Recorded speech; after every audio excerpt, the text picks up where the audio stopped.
والسلام کے گستاخوں کو گویا کہ ام المومنین عائشہ صدیقہ کو اپنے بہتان کا غصہ پیچھے چلا گیا اور رسول اللہ علیہ السلام کے گستاخوں کو جواب دینے کی وجہ سے حضرت حسان کا ادب اور محبت آ گئی۔ نعرہ تکبیر، اللہ اکبر، عظمت مصطفیٰ۔ اور جو رسول اللہ علیہ السلام کے گستاخوں کو جواب دیتا ہو نا سختی سے، وہ جھگڑالو اور لڑاکا نہیں ہوتا بلکہ وہ فاروق اعظم ہوتا ہے رضی اللہ تعالی عنہ۔ وہ فاروق اعظم ہوتا ہے، حضرت فاروق اعظم رضی اللہ تعالی عنہ۔ آپ کو کوئی جھگڑالو کہتا ہے؟ تفسیر روح البیان میں ہے کہ حضرت فاروق اعظم رضی اللہ تعالی عنہ کو کسی نے بتایا کہ فلاں مسجد کا جو امام ہے وہ فجر کی نماز میں ہمیشہ سورہ عبس پڑھتا ہے۔ کون سی سورت پڑھتا ہے؟ عبس۔ یہ فاروق اعظم کو کسی نے بتایا۔ آپ نے فرمایا اچھا، وہ جو فجر کی، اب سورہ عبس قرآن ہے نا، اور فجر کی نماز میں قرآن پڑھتا۔ فاروق اعظم نے فرمایا وہ جو سورہ عبس روزانہ پڑھتا ہے نا، اس کا مطلب ہے کہ وہ حضور کی بے ادبی اور گستاخی سے راضی ہوتا ہے، اور وہ اس میں چونکہ بظاہر عتاب ہے، اس عتاب کو پڑھ کر وہ اپنے دل کو خوش کرتا ہے۔ فاروق اعظم تلوار لے کر گئے اور اس کا سر اڑا دیا۔ فاروق اعظم کے پاس اور کوئی دلیل نہیں تھی اس کے منافق ہونے کی، اس کے سوا کوئی اور دلیل نہیں تھی، صرف یہ دلیل تھی کہ وہ جو سورہ عبس پڑھتا ہے اس کا مطلب ہے کہ وہ رسول اللہ علیہ السلام کی بے ادبی کر کے خوش ہوتا ہے۔ فاروق اعظم نے ہمیں بتا دیا کہ جو حضور کی بے ادبی سے خوش ہو وہ منافق ہے، جو حضور کی محبت اور عظمت سے خوش ہو وہ مومن ہے۔ نعرہ تکبیر، نعرہ رسالت، نعرہ تحقیق، نعرہ حیدری، نعرہ غوثیہ، میدان مقدس پاکستان، بین رضا۔ یہی فاروق اعظم ہے رضی اللہ تعالیٰ عنہ کہ جن کے پاس جھگڑا کرنے والے دو آدمی آ گئے، ایک مومن ہونے کا دعوے دار تھا، ایک یہودی تھا، اور حضور کا فیصلہ یہ نام نہاد مومن نے نہیں مانا۔ فاروق اعظم کے پاس آیا تو اس یہودی نے اتنا بتا دیا کہ جی یہ جھگڑا ہمارا حضور علیہ السلام کے پاس پیش ہوا، آپ نے میرے حق میں فیصلہ کیا تھا، اور یہ ایسا مومن ہے جس نے نبی کریم علیہ السلام کا فیصلہ نہیں مانا۔ فاروق اعظم نے صرف اتنا پوچھا اس نام نہاد مومن سے کہ ایسے ہی ہے؟ اس نے کہا جی ہاں ہے تو ایسے۔ آپ نے فرمایا پھر ٹھہرو میں فیصلہ کرتا ہوں۔ تلوار لے آئے، اس کو قتل کر دیا۔ فاروق اعظم کے پاس کوئی اور دلیل نہیں تھی اس کے منافق ہونے کی سوائے اس کے۔ اچھا، اس کی برادری آئی، اس کے دوست آئے، کہنے لگے جی دیکھو اس نے، فاروق اعظم نے ہمارا آدمی قتل کر دیا ہے، مومن ایک کو مار دیا ہے، مسلم کو مار دیا ہے۔ فاروق اعظم کہتے ہیں یا رسول اللہ میں نے مومن کو نہیں مارا، میں نے مومن کو نہیں مارا۔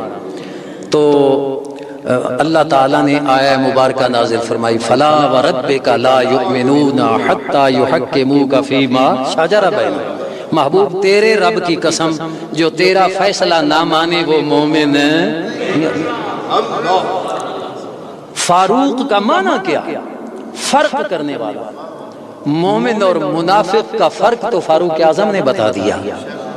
الحمدللہ امام اہل سنت اعلی حضرت فاضل بریلوی رحمت اللہ تعالی علیہ، آپ کو جب اللہ تعالیٰ کسی سے کام لینا چاہتا ہے نا تو اس کو ذہانت حافظہ دیتا ہے۔ ہم جب ذکر کرتے ہیں کہ آپ 4 سال کے تھے تو قرآن پڑھ لیا، آپ 14 سال کے تھے تو اپنے علوم دینیہ سے فارغ ہو چکے تھے، تو لوگ کہتے ہیں یہ مبالغہ آرائی ہے۔ نہیں بھائیو، مبالغہ آرائی نہیں ہے۔ اللہ تعالیٰ جس سے کام لینا چاہتا ہے پھر اس کو اللہ تعالیٰ حافظہ بھی عطا فرما دیتا ہے۔ امام بخاری رحمت اللہ تعالی علیہ، امام بخاری علیہ رحمہ یہ جب حدیث پڑھتے تھے تو اس وقت ایسے کوئی کتابیں چھپی ہوئی نہیں ہوتی تھیں کہ کتاب بخاری شریف لے لی، فلاں کتاب لے لی، اس وقت کتابیں نہیں ہوتی تھیں۔ ہاں البتہ لوگوں نے کسی کاغذ پر، یا کاغذ بھی اس وقت کارخانے نہیں تھے، کسی کو ہڈی مل گئی، کسی کو کوئی چیز مل گئی، تو ایسی چیزوں پر لکھی حدیثیں وہ اپنے شاگردوں کو استاد سنا دیتے تھے۔ شاگرد خود لکھنے کا انتظام کر لیتے، وہ خود لکھ لیتے، جو چیز مل جاتی ان کو، اگر کاغذ بھی اس وقت بن گئے تھے تو کاغذ مہیا کر لیتے۔ سارے طالب علم وہ حدیثیں جو استادوں سے سنتے لکھ لیتے، امام بخاری لکھتے نہیں تھے۔ تو دوستوں نے، ساتھیوں نے کہا کہ یہ محمد بن اسماعیل ایسے اپنی زندگی برباد کر رہا کہ صرف سن لیتا ہے، لکھتا ہے نہیں، تو اس کا کیا فائدہ، یہ بھول جائیں گی حدیثیں۔ تو جب ساتھیوں کا تانا امام بخاری نے سنا، فرمایا لاؤ نا جو تم نے لکھا ہے ذرا سامنے رکھو۔ وہ انہوں نے لکھا ہوا سامنے رکھا، امام بخاری نے جو انہوں نے پڑھا لکھا تھا وہ سارا سنا دیا انہوں نے۔ تو یہ ذہن اور حافظہ کس نے دیا؟ اب یہ کوئی مان سکتا ہے ایسے؟ امام بخاری علیہ رحمہ بغداد میں آئے، محدثین امتحان لینے کے لیے آ گئے، 100 محدث، ایک ایک حدیث انہوں نے ذمہ لا لی، متن اور سند، اور وہ ایک سناتا ہے، دوسرا سناتا ہے، تیسرا سناتا ہے، 100 نے سنا دی، امام بخاری سنتے رہے۔ اب ایک کی بات سنیں، جب دوسرے کی سنیں تو پہلے کی بھول جاتی ہے، جب تیسرے کی سنیں تو دوسرے کی بھول جاتی ہے۔ اب 100 آدمیوں کی حدیثیں امام بخاری نے سنی، اور آخر میں فرماتے ہیں کہ تو نے یہ حدیث پڑھی تھی، متن یہ اور سند یہ، اس متن کی یہ سند ہے اور اس سند کا یہ متن ہے۔ دوسرے کو، تیسرے کو، 100 کے 100 کو بتا دیا کہ تمہاری حدیث کا متن یہ ہے اور اس کی سند یہ حافظہ کس نے دیا امام بخاری کو؟ اللہ تعالیٰ نے دیا۔ وہ اللہ تعالیٰ جس نے امام بخاری علیہ رحمہ کو یہ حافظہ دیا، امام اہل سنت سے بھی تو کام لینا تھا نا۔ اور الحمدللہ جس طرح وہ علوم کا خزانہ تھے، اللہ تعالیٰ نے علوم سے بھی زیادہ محبوب کی عشق و محبت عطا فرما دی۔ کیسی پیاری محبت اللہ نے عطا فرمائی۔ جب حج سے واپس آتے ہیں تو ہار ڈالے گئے پھولوں کے، تو فرماتے ہیں پھول کیا دیکھوں میری آنکھوں میں، دشت طیبہ کے خار پھرتے ہیں۔ دشت طیبہ کے، دشت جنگل کو کہتے ہیں، اور یہ دیکھیے پھول میں تو خوشبو ہوتی ہے نا، گلاب کا ہو، چنبیلی کا ہو، خوشبو ہوتی ہے، دل مائل ہوتا ہے، لیکن جو پھول اپنا گلاب کا بھی کانٹا ہے نا، اس میں خوشبو نہیں ہے، یا چنبیلی کا کانٹا ہے اس میں خوشبو نہیں، اس میں تو تکلیف ہے، چبھے گا تو تکلیف دے گا۔ لیکن امام اہل سنت کتنے عاشق تھے، ان کے نزدیک طیبہ کے جنگل کے کانٹے ان پھولوں سے زیادہ قیمتی تھے، اور وہ کانٹے نگاہوں میں تھے، ان پھولوں کی طرف دیکھنے کو جی نہیں چاہ رہا تھا۔ تو جو طیبہ کے دشت کے کانٹوں سے اتنی محبت کر رہے تھے، مدینہ والے سے کتنی محبت ہوگی، کتنا عشق ہوگا ان کو رسول اللہ علیہ السلام۔ میں ایک عرض کر کے، شاید وقت بھی میرا کافی ہو گیا، ہمارے کچھ جو علماء ہیں نا، جب یہ دیابنا وہابیہ کا نام لیتے ہیں تو مولوی مولوی کہتے ہیں۔ یہ بھائی لفظ مولوی کا معنی ہے اللہ والا، لفظ مولوی کا معنی کیا ہے؟ اللہ والا، اور کسی کو پہلے اللہ والا کہہ کے پھر اس کی مذمت کرنا، یہ تو ٹھیک نہیں ہے۔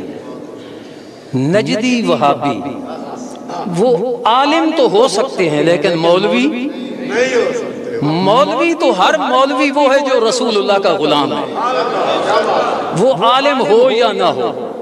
یہ ہمارے عوام بھائی بھی وہ جی مولوی ایسے، مولوی ایسے، لفظ مولوی کا معنی تو سمجھو کیا ہے۔ مولوی کا معنی ہے مولا والا، اللہ والا۔ جس کو اللہ والا کہہ دیا اس کو برا مت کہہ، اور جو برا ہے وہ اللہ والا نہیں ہے، وہ شیطان والا ہے۔ اولئک حزب الشیطان، وہ شیطان کی جماعت ہے۔ وہ نجدی ہیں، وہ نجدی ہیں۔ اسی طرح کبھی لفظ ملا، یہ آپ نے دیکھا نہیں، مولانا جامی جیسے آدمی کو ملا جامی کہتے تھے، ملا جلال، ملا میر زاہد، یہ ملا بہت بڑے علامہ کو کہا جاتا تھا۔ یہ انگریز نے لفظ ملا اور لفظ مولوی کو بدنام کر دیا اور ہمیں ایسا رواج دے دیا، اور شیطان نے لوگوں کی زبانوں پر یہ لفظ لایا کہ یہ لفظ بے ادبی اور گالی بن جائے، ورنہ ملا اور مولوی یہ تو بڑا اچھا لفظ ہے، اور نجدی وہ نجدی ہے، اس کے لیے یہ نجدی ہی کافی ہے۔ اندھے نجدی دیکھ لے قدرت رسول اللہ، سورج الٹے پاؤں پلٹے چاند اشارے سے ہو چاک، اندھے نجدی دیکھ لے قدرت رسول اللہ کی، اندھے نجدی دیکھ لے قدرت رسول اللہ۔ وہ نجدی ہیں جن کے بارے میں رسول اللہ علیہ الصلوۃ والسلام نے اس نجد کے لیے دعا ہی نہیں مانگی۔ ابھی یہ گستاخ ٹولہ پیدا ہوا ہی نہیں تھا، پہلے ہی رسول اللہ، بخاری میں موجود ہے، آپ یمن والوں کے لیے برکت کی دعا فرماتے ہیں، شام والوں کے لیے برکت کی دعا فرماتے ہیں، اللہم بارک لنا فی یمننا، اللہم بارک لنا فی شامنا۔ نجد کا ایک آدمی ہے، وہ کہتا ہے یا رسول اللہ نجد کے لیے بھی دعا کر دو۔ حضور علیہ السلام نے دعا نہیں کی، انکار بھی نہیں کیا۔ آپ نے دوسری بار پھر دعا مانگی، اللہم بارک لنا فی یمننا، اللہم بارک لنا فی شامنا۔ تو وہ نجد کا آدمی کہتے ہیں حضور ہمارے لیے بھی دعا مانگو۔ آپ نے نہیں مانگی، انکار بھی نہیں کیا۔ تیسری بار حضور علیہ السلام نے پھر دعا مانگی، اللہم بارک لنا فی یمننا، اللہم بارک لنا فی شامنا۔ یہ بخاری شریف کی حدیث ہے۔ تو اس نے پھر کہا حضور نجد کے لیے بھی دعا کر دو، تو حضور علیہ السلام نے اب فرمایا، اب بتاؤ اس حدیث میں کتنی بار حضور نے دعا کی؟ صلی اللہ علیہ وسلم 3 بار۔ یہ کتنی حدیثیں ہیں کہ حضور علیہ السلام کم از کم 3 بار دعا فرماتے تھے، کبھی 5 بار بھی دعا فرماتے تھے، کبھی اس سے بھی زیادہ بار دعا فرماتے تھے، بار بار دعا فرمانا یہ حضور علیہ السلام کی سنت ہے۔ اور نجدی کہتے ہیں جنازہ دعا ایک بار جو مانگ لی تو دوبارہ کیا ضرورت ہے؟ اب پاگل رسول اللہ علیہ السلام تو 3 بار دعا مانگتے تھے۔ تو جب تیسری بار اس نے کہا نا حضور نجد کے لیے بھی دعا کر دو، تو رسول پاک علیہ السلام نے فرمایا ہناک الزلازل والفتن وبها يطلع قرن الشیطان، فرمایا وہاں زلزلے ہوں گے، وہاں فتنے ہوں گے، فتن کا معنی گمراہیاں ہیں، وہاں سے گمراہیاں اٹھیں گی، اور وہاں سے قرن الشیطان، شیطان کی جماعت پیدا ہوگی، یطلع بها قرن الشیطان، وہاں سے شیطان کی جماعت پیدا ہوگی۔ اور انہی لوگوں کے لیے حضور علیہ السلام نے فرمایا، یہ بھی بخاری میں موجود ہے، حضور علیہ السلام نے فرمایا کہ کچھ لوگ وہ قرآن پڑھیں گے، یقرؤون القرآن، قرآن پڑھیں گے، اور لا یجاوز حناجرہم، قرآن ان کے حلق سے نیچے نہیں جائے گا، یعنی قرآن کا اثر ان کے دلوں پر نہیں ہوگا۔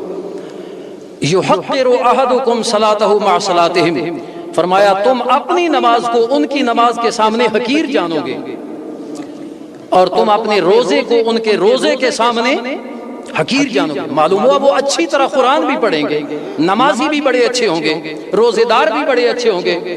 یمرقون من الدین کما یمرق السہم من الرمیہ، اور وہ دین سے ایسے نکلے ہوئے ہوں گے جیسے تیر شکار سے نکل جاتا ہے۔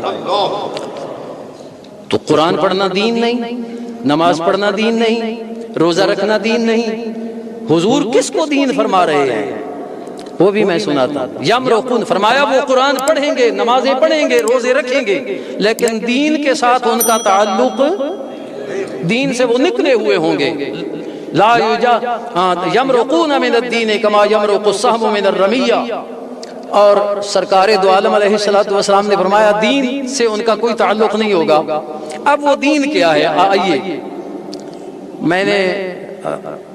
میں گیا عمرے پر، تو وہاں ایک نجدی مجھے ملا، تو وہ اپنے لوگوں کی بڑی تعریف کر رہا تھا۔ میں نے یہی بخاری کی حدیث میں نے ذکر کی، میں نے کہا یار وہ گروہ تلاش تو کریں، حضور نے وہ جس گروہ کے بارے میں فرمایا کون سا گروہ ہے؟ وہ کہتا ہے ہمیں کیا ضرورت ہے تلاش کرنے کی، ہمیں کیا ضرورت ہے تلاش کرنے کی؟ میں نے کہا نبی کریم علیہ الصلوۃ والسلام نے ان سے آگاہ ہمیں کیوں کیا؟ اس لیے آگاہ کیا کہ ان کو تلاش کر کے ان سے بچو۔ تو کہتا ہے ہمیں ضرورت کوئی نہیں تلاش کرنے کی، وہ کہتا ہے اب میں تازہ وضو کر کے آ جاؤں، اٹھ کر چلا گیا۔ اب تلاش تو کرو وہ کون لوگ ہیں جو قرآن بھی پڑھتے ہیں، جو نمازیں بھی پڑھتے ہیں اور روزے بھی رکھتے ہیں، لیکن دین ان کے پاس نہیں ہے، دین سے ان کا کوئی تعلق نہیں ہے۔ وہ دین کیا ہے؟ وہ علامہ اقبال نے بتایا، وہ بڑی شاندار بات بتائیے، وہ مغز قرآن جان ایمان روح دین ہست حب رحمت للعالمین۔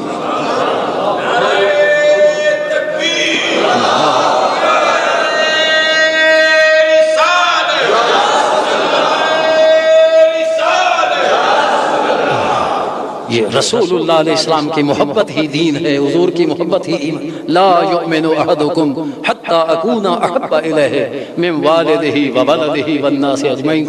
حضور نے فرمایا، تو امام اہل سنت اعلی حضرت آپ، بلکہ میں نے پڑھا ہے کہ آپ نے فوراً فتویٰ نہیں لگایا، جب گستاخوں نے گستاخانہ عبارتیں لکھیں تو 20 سال تک اعلی حضرت نے کوشش کی کہ یا یہ اپنی عبارتوں سے رجوع کر لیں، اپنی کتابوں سے نکال لیں، یا پھر ہمارے ساتھ یہ مذاکرات کریں اور دلائل ہم ان کو پیش کریں کہ یہ عبارتیں ٹھیک نہیں ہیں۔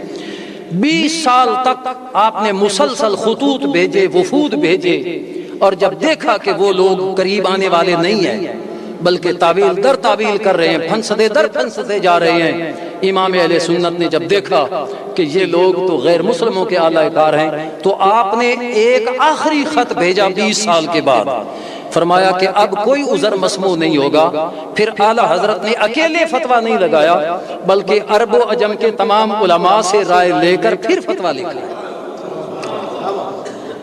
تو یہ امام اہل سنت اعلی حضرت فاضل بریلوی علیہ رحمہ کا ہم پر احسان ہے کہ آپ نے ہمیں صراط مستقیم پر چلنے کا راستہ الحمدللہ دکھایا۔